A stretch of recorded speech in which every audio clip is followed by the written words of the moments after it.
area somewhere I'm gonna be at, or if you know somewhere you want me to come to, just try to get them to send me a little money, and I'll come. He's like, okay.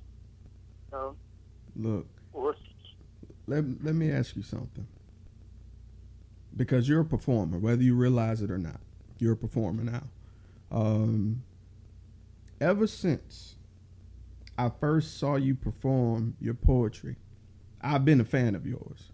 I don't know if I told you that, but I'm a huge fan of yours. Is it weird sometimes to interact with a fan about how good you are? I mean, because don't get me wrong, you're very humble, but you also know what you're capable of. Is it still a little odd to you when people approach you about your poetry? Man, you have no idea, because for y'all can appreciate what I do. For me, I only see room for improvement.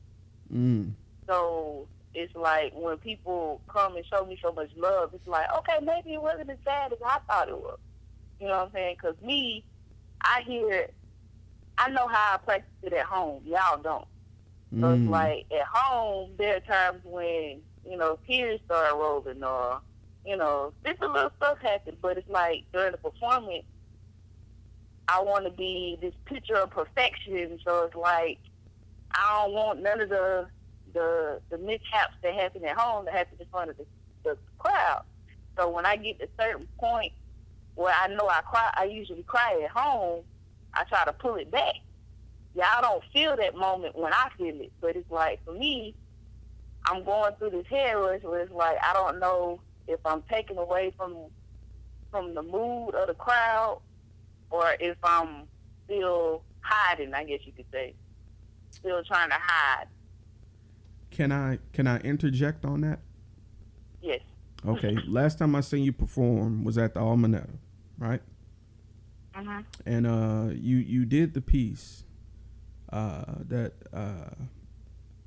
about hiding who you are for a job, and you at a point you had paused and said, I'm about to cry. And everybody, I don't know if you remember, but everybody said, take your time, Queen. You got it. Listen, when I tell you, you were ministering to our souls so much that what you were saying was actually how we were feeling. It was just so sudden, we didn't have time to express that same feeling. You were just hitting us with bar after bar of truth that we felt where you were coming from. And if you were to cry, it wouldn't take away from the performance at all. It's just bearing your transparency. It's showing your truth. You're living what you're writing on on pad. And man, look here. I'm gonna give you an example. When K. Marie does that piece about Marcus, and every time I've seen her do that piece, it brings her to tears. Yeah. It doesn't take away from it, does it? Yeah, but hers is about love. Mine, I don't write about love because I'm not in that love season. But so still, anytime I try to write love poems like what she wrote that in the moment. I can't write in the moment because that's not where I am. Like, the only time I can write in that moment about love for me is with my boy. But I feel like I have so much anger and sadness that I've stored up in the last 8 or 10 years that it's like the shit is oozing out on the page now. So it's like hers is a positive aspect of love. Mine is just, residues, and I'm trying to get the fuck out. Right. Now, not all tears are happy tears, like you're saying. And that's fine. A lot of us are coping with a cracked heart, and sometimes we need to cry in order to let that crack heal. And seeing someone demonstrating what we're feeling and allowing a tear to drop doesn't take away from the performance at all. It shows us that it's okay. That's why that gentleman approached you, because he felt a connection. So I'm not telling you how to do your piece, but I'm just telling you this. If you were to drop a tear, I promise you we wouldn't worry about it. We would not have an issue with it at all. At all, Ebony. Because Marie tells me that all the time too. It's just for me, I still see, not for anybody else, but for me, I still see my tears as weakness. So it's a mind thing. Who told you that? I'm trying to get past that. Who told you that? Nobody told me that. That's just how I've always, growing up, I've always been the one, it's like, I'm the little cousin. So, like, I'm the big cousin to all the little cousins, but I'm also the little cousin to the big cousins, but my big cousins is never around. So, in my mind, it's like I'm the big sister to everybody. Mm-hmm. So, have you ever seen your big sister cry? That's the thing. It's like, you don't ever see your mama cry, you don't ever see your daddy cry, you don't ever see your older siblings cry, type of thing. I think that's detrimental. I'm going to tell you why. The funny thing, though, is I'm the only child, so it's like, what people think of as the only child is a crybaby. And it's like, in my mind, I'm the opposite of that. Listen. Showing that you are human is never a weakness. Acknowledging emotions validate what other people are feeling. That's been the purpose of my point this entire conversation. Yeah. You may have people under you that's looking at you that may need to cry. A cry is definitely needed to flush out an emotion, to get over some things. But as long as you're holding on to that hurt, you're not healing. So when you, a staple to someone else, an example and a strong person to someone else, takes time out to cry and let emotions process, that's the strongest thing I've ever seen. So I think you need to come out that mindset, sis. That's going to hinder you. Because that's another thing that I write a lot about. Like, I don't know if people that have heard more than one of my poems have caught on to this, but just about every one of my poems kind of hints on the fact that emotions are weak or a weakness. Or that's how I look at it.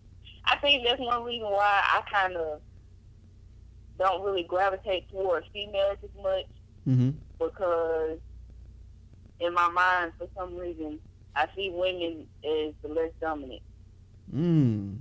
But it's funny because now I also have, like, I straddle the fence. I guess it's because I'm a fucking Capricorn. Like, I've learned that Capricorn straddle the fences on a lot of shit. But it's like, on one end, I see women as being less dominant, but on the other end, I see them as being more dominant. And I don't understand how I can think both at the same time. Because, sis, it's a duality. It's a duality. There's nothing that's comes in absolutes. Like in this physical manifestation of a world we have, everything has a balance of two parts: light, darkness, happiness, sadness, good, evil. Everything has two parts. So where you feel like emotions can be a weakness, they are also a strength, because for every sad story there can be a positive, happy outcome. It's up to you to go through the lows to get to the highs. There's no mountain that you can climb where you start at the top at all. You always have to start at the bottom and start climbing. Same thing with emotions. You can't really enjoy and understand happiness unless you've experienced grief and sadness. So it's not a weakness at all, because it comes with day-to-day life. Because, that points out another point. It's like, in the back of my mind, happiness and sadness live in the same house. They do, and they married to each other. Exactly. They are married to each other. That's why, that's what it is for me. It's like, I don't want the happiness if I got to deal with the sadness too. That's impossible, sis. That's impossible. It is impossible, but that's how I think now. So you rather not deal with it at all, rather than, deal with the sadness portion of it. I'm not risk averse. Let me ask you something then. Well, I am risk averse. Meaning that I try to steer away from risk. There we go. I get that, but you can't avoid every bad time. No, but I don't have to go for the thing that makes me the happiest, because the thing that makes me the happiest will inevitably make me the saddest too. True, and that's where faith comes in. That's why I've always heard the expression that love is a gamble, and I don't think they meant that in terms of putting yourself out there and approaching someone, getting to know them and all that. I really think that means the beauty of love, and this is just me, just hear me out for a second. I think the beauty of love is taking a chance at bearing who you are to someone, at the possibility of meeting that person that will accept you who you are and will stick with you through good and bad. I feel like if you were to take that gamble, take that chance, and really strike someone and meet your ideal mate, I think that's the greatest gamble you can make. I think it's worth the shot.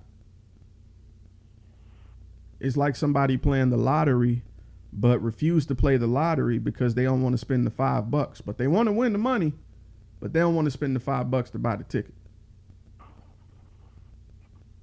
Yeah, I don't want to spend my $5. I'm sorry. I don't play the lottery. Me either. So I think you just kind of helped me figure out why I'm like that right now. I got too much to lose. $5 could potentially get me a little bit further than what nothing would get me in my tank. That's true. But J. Cole said if I had to pick, just like on the Temptations, when he asked, would you spend your last $2 on this album or a sandwich? I'm gonna take the sandwich all day, bro. Right. But I hear you though, sis. Because I a few years ago, and I don't know how much older I am than you, but I'm probably maybe about 5 years older than you. I went through this. About 2. Really? So you said 32, right? Yeah. I'm going to be 30 in December. Damn, Ebony, I could have swore you was like 26, 27. Black don't crack, bro. How old did you think I was when I had kids? Look here. Look, I'm going to be quiet. I'm going to be quiet. I'm going to be quiet. But I really hope that one day you come to the conclusion that sometimes it is worth the shot. I mean, look at it like this, Ebony. You was in the building when Casey proposed. I actually missed the proposal. Oh, you weren't there? I was in the building, just not at that moment. Oh, you suck, Ebony. I was finna give you a comparison. But man, my ride is always late. That's why I usually leave his ass. But at that moment, at that exact moment when he called her up there, Ebony, everyone in that restaurant was in the presence of true love. True love was right there at that moment. And Casey took a gamble and went for it, and it paid off for him. So I feel like if Casey can find it, I feel like you can. Yeah. I understand. I was that man. Nah, it's not that I'm not hearing you. I'm gonna save that for when I need it. No. I'm with it. I'm just relaying. How do I put this? 2 years ago, I was you. Okay. 2 years ago, I was you. I'm right at the right point then. Right. So I'm just passing the piece of info that was passed to me. So right. It's possible. It's possible. You just have to be open to it. You have to be open to it. I got a a lot of personal issues to deal with first. Oh, don't get it twisted. So do I. I just got through recording a session by myself talking about that. I'm reading books about fatherhood, and I'm not even a dad. But I just want to figure some stuff out about myself before I go, you know, who knows? I might have a kid next year. You know, I don't know. But I want to understand myself more. You know, so I'm reading more books. I'm studying more. I'm meditating more. I just want to be an all-around better person. A book about fatherhood doesn't necessarily mean the information pertains solely to having a child. True. But that's a relationship just like any other. True, you're absolutely right, because this is Dwayne Wade's book I'm reading, and it's about, he had it rough growing up, but he turned it around. He had instrumental people that were dedicated to his success. And I feel like everybody needs a mentor that is dedicated to seeing them grow. I've had several. I've been blessed to have people push me or use their influence to help me. And that's why I'm doing the same thing through this podcast, through other people. Any way I can help, I'm going to help, because at the end of the day, we all going to die, cuz. And I just want to leave this place better than I found it. That's it. My clock is ticking. I don't know how much time I got left. So I could either BS and not do anything, or do what I love and give back to this community to help shape me into who I am. Right. So, yeah. Man, we begin to some the rabbit hole. But with that, we're going to hop into your business minute segment, ma'am. Oh, well, damn. Yeah, with that, we're going to jump right into it. So this is what I'm going to do. Oh, did you have any questions about the questions that I sent you? Any at all?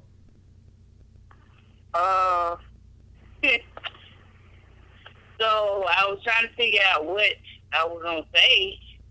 What you mean, what you going to say? Huh? What you mean, what you going to say?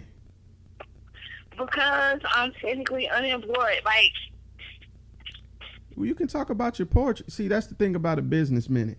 It doesn't always have to be about a business or your career. It could be a hobby. Whether you realize it, you're an entertainer. Like I said earlier, woman, you are a poetess.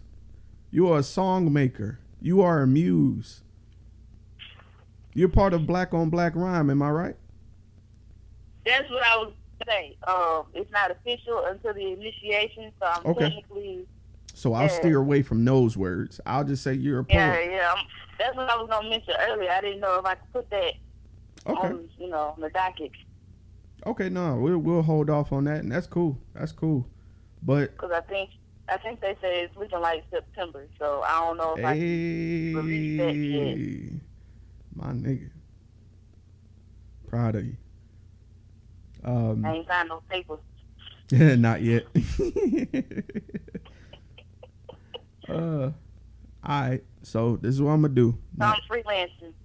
Freelance, ain't nothing wrong with that. Listen, I see. This is how we get into the rabbit hole. This is why we can't just have like a single conversation. Shit just be going everywhere. So I've been watching this cat named Joey Diaz. Right, he's a Cuban cat who was raised by an Italian family because his mom and dad died when he was young. But he's a comedian. But he's always talking about how he started from the bottom, did comedy here and there. He got his own Netflix special, but he still goes back to where he was, like you said, doing freelance comedy, just coming up every now and again. He said he would open and then he would host his own show, at different places. So he was still, connected to his roots. I feel like you're doing the same thing. Ebony, I don't tell you this, but I'm so proud of you. I see you performing at all these different places. I see your name and picture on these flyers, and I be like, that's my dog.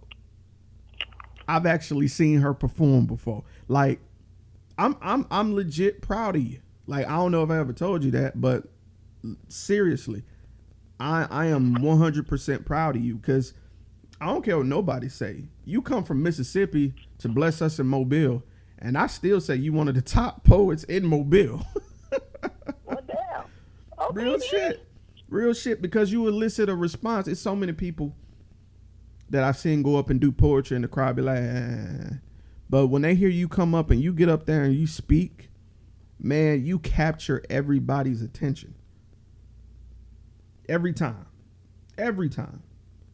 I just hate I can't make it to all your events, because hell, if you had a t-shirt, I'd buy it. That's what I'm trying to do, man. I'm trying to get something in order so I can do it. But I ain't got no stage name. Every time I come up with something, people be like Huggy, him and Poetic Nature, they ain't dogged me out, but they made me feel bad because I was drunk. So, of course, I was in my business. But they was like, they hated every single name I put on my little poetry page trying to figure out a stage name. I was like, he was like, well, you got to have a name that means something. And I was like, everything that I put on there meant something. I was like, okay, the name that I put on the page, Babe the Poet, my granddaddy called me Babe from the time I was born because he couldn't say Ebony. So he always called me Babe. That was what he called me, so it's like, he ain't here to call me Babe, so now at least I get to hear it, but it's like, I feel like that name is still too precious for just random people I don't know. You know what I'm saying? I respect that. Me that. Like, I respect that. It's sacred. It's sacred territory. So I was like, I got to renege that name. Can't say that. Plus, people was like, it don't sound like a poet name. But then it's like, the other names, they meant something. It's not like they were just random names. Well, so, I don't know. Just don't even focus on that right now. Like we said, the nicknames are never names you pick anyway. They're assigned to you. Yeah. Well, everybody keeps trying to do the Ebony Goddess or Ebony the Goddess, and I'm like, nigga, I don't feel like no goddess. I don't know what a goddess is. Can I be honest with you? I feel like the goddess is getting stereotypical. I'm gonna be honest with you. Well, like, I don't feel like I write on the goddess type level. Like, I don't talk about the moon and the stars and the galaxies and the Milky Way. That ain't me. I talk about stuff that I know. I talk about stuff that I've been through. I talk about stuff that I feel like people don't think too much about, that they need to think more about.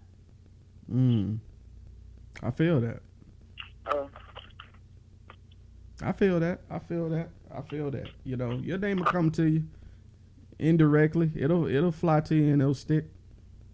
Whatever it is, it's got to have Ebony in it, though. That's all I know. Yeah. Because I use that stereotype in my poems a lot.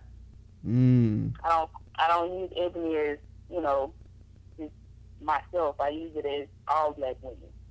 I love it. I love it. And what's crazy is you've inspired me to start back writing. But Ebony, I be about to go to an open mic and just share one, and I just won't. I just won't. And the crazy thing is, why not? Ebony, I'm not scared of performing, because I used to be in a poetry club where I used to spit every Friday, different pieces, like every week.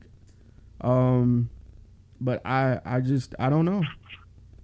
I don't know. Well, nobody can pressure you to do something you don't want to do. If you feel like that's not, a part of who you want to be, then, No. It's not that. It's just the bug. Usually I hear something fire and be like, all right, I'm going to go up there and spit this. I just haven't been hit with that just yet. Not saying that nobody fire has inspired me, but I just haven't felt the urge to go up there and present something I feel worth, spitting to a crowd. Because when I do write something, I refine it. I go through it like a fine-tooth comb several times over. And I just haven't found that piece to give to someone, because some of my pieces won't make sense to people. I feel like that. But you just gotta pick your crowd, though. I've learned that you gotta, like, for me, I've learned I gotta have pieces for people that just want to hear just nasty stuff, and then you have some artists where they can go with you. Like, if it's a room full of poets, they can go with you there with the, with the metaphors and everything. They on the ride with you. But like the place I was at last night with all these drunk people, I had to have my ignorant stuff. Right. I did one ignorant and one deep. So. There you go. You get both atmospheres in one.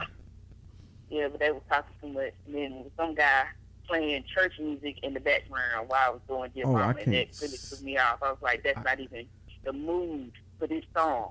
I can't stand that. Yeah, that's not cool. It pissed me off, and I wanted to tell him to shut the fuck up, but I was like, no, don't do that. They was cussing and stuff that night, so, I was like, I could have said shut the fuck up. But, right. Right. But, I just went on to push through. Good job. That's another notch on your belt, performing in front of a distraction. So, just gonna refine it. You all right? Drinking water. Mm-hmm. Shouldn't have squelched the bottle. Went down the wrong pipe. Thirst there. Yep. All right. Sorry. I'm back. Okay. You ready? You finna hop to it? Yeah. You got it, Ebony. You perform in front of niggas all the time.